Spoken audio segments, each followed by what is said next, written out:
This music team has taken up the entire hotel. So now we're gonna find a new place to live.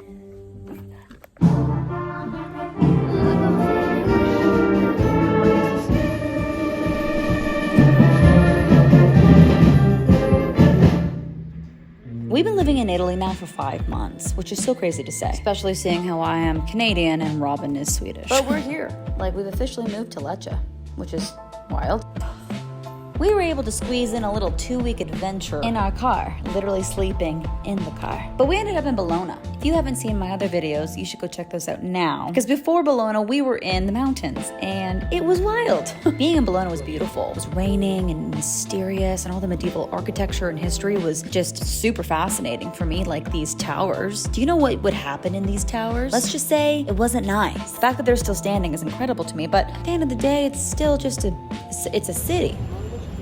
And you're not talking to the locals. You're not getting the authentic Italian experience. Like, I want to know about the life of the guy on the bike. What's he doing out and about in the rain? Where's his wife? Or what about that nun? What's she praying about?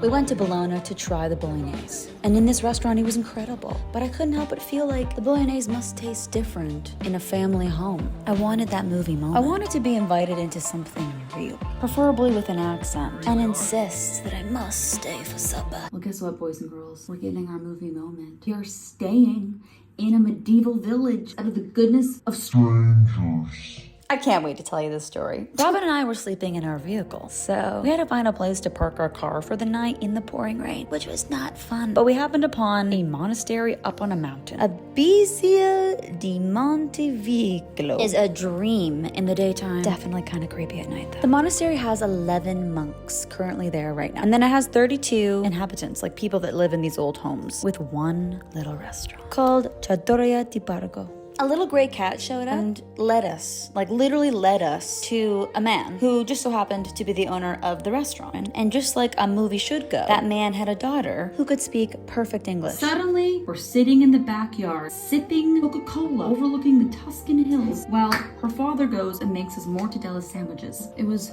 like kindred spirits had met each other. I come to Canada, to my neck of the woods. But then it gets better. Why? Because they offered if we wanted to stay in their Airbnb for free tonight and have a shower.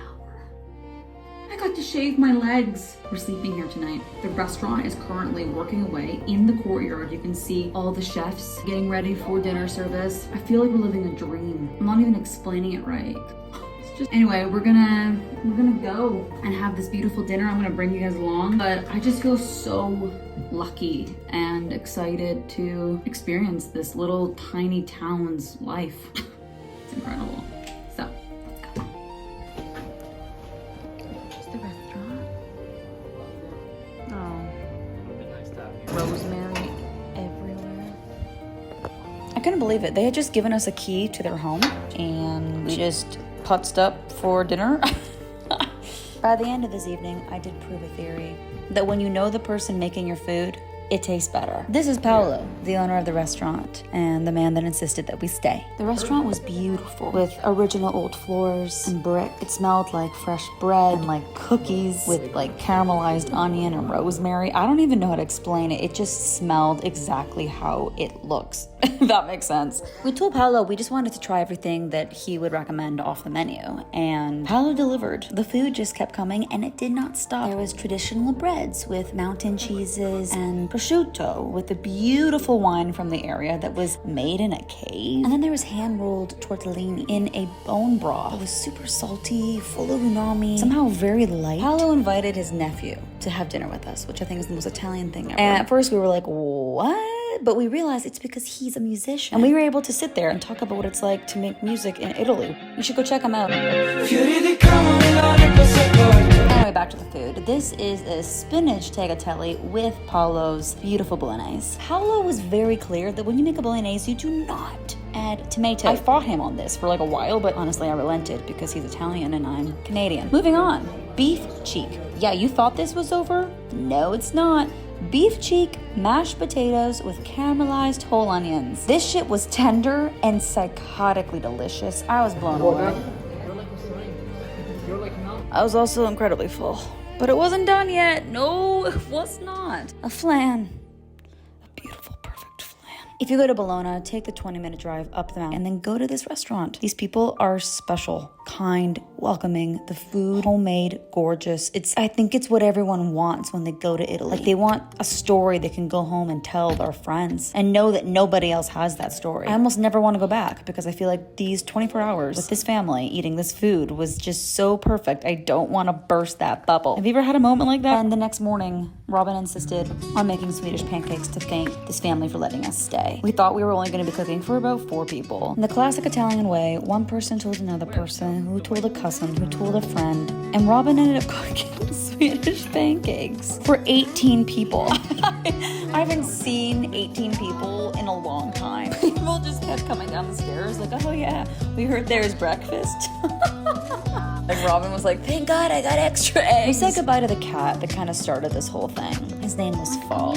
And he actually just went through chemotherapy and beat cancer. So, and then that was it. We just had to get in our car and move on, which was really sad because I think it was the first time in a long time Robin and I felt like we had friends. They were just back on the road again. But this time we were going deeper into the mountains. And they were definitely their own kind of magic.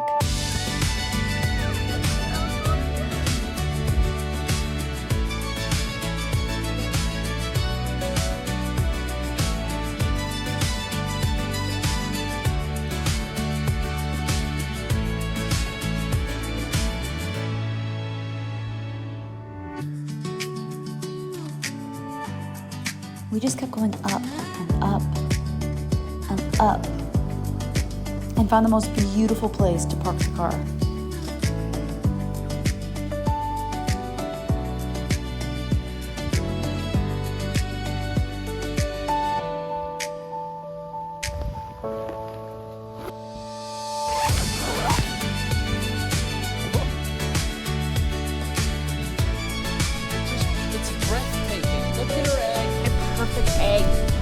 Yeah, I kissed egg.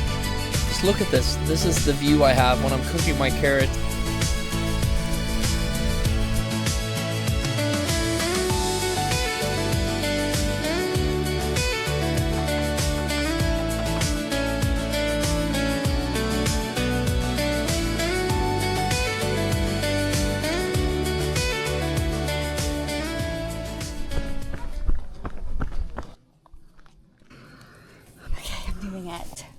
I'm picking plums on a mountain range. For all the whimsical souls out there, put this on your bucket list. Picking plums on a mountaintop that taste like freaking gummy bears. The fruits that just grow wildly in Italy. It astounds me. Like right now it's pomegranate season here in Lecce. The pomegranates are like the size of my head. And then after this, I found figs. What's happening, honey? I'm in a valley formed by glacier. I honestly think I had like altitude sickness on this day. And tectonic I feel like I was plates just coming high. together and colliding. Like the lack of oxygen was really just affecting me. Making such intense scenes. And then you got figs. And my mom and dad called me and said that they love me. So, how are you doing? This was actually a very significant moment because there I was on top of a mountain, feeling so good, but I also had just found out that someone I had known for multiple years had just removed all evidence of knowing me, which is like the weirdest thing to experience. Social media can be like the worst weapon to make you feel honestly awful, and I just really appreciated having my parents be my parents as well. It's not something you get very often in your late 20s, you know? Robin and I went to Lago Titano. He has better pronunciation somehow, even though he's Swedish. Unfortunately, these people really know how to ruin an experience. And so we decided to kind of do what we always do and just try to explore and see what we can stumble upon. And we found this beautiful little town called Arco. This province, Trento, is gorgeous. All the fresh water is incredible. The fruits, the grapes. Wow. And we went and just kind of explored some of the castles up there. There's great fruit. But you can't feel it. You can't. I hate that you're such a good sport. I love how Italians built their castles on top of mountains. Like, the effort was insane, and they're still standing. Clearly, they were built well. It's just incredible to see it up there. Grazie mille.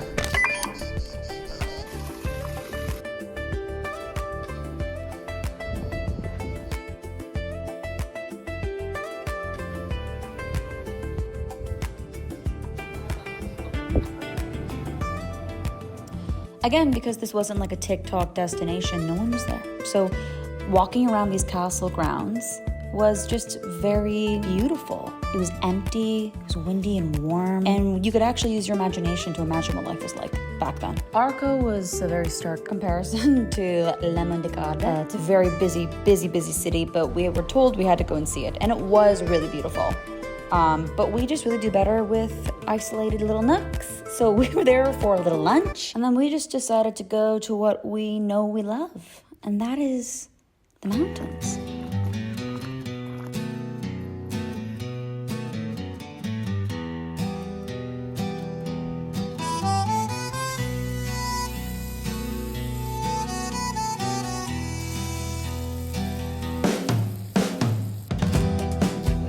We had officially made it to the Dolomites, and we weren't prepared. We were naive. I would even say we were dumb. We almost didn't make it. I'm not even being dramatic. We almost did not make this. At one point, I looked at Robin and I was like, I love you. But we'll get to that in the next video. If you stuck around to the very end of this one, you are the best. Like and subscribe, do all those fun things. It means a lot to me. Bye-bye. For a second there, I was sure we were a goner.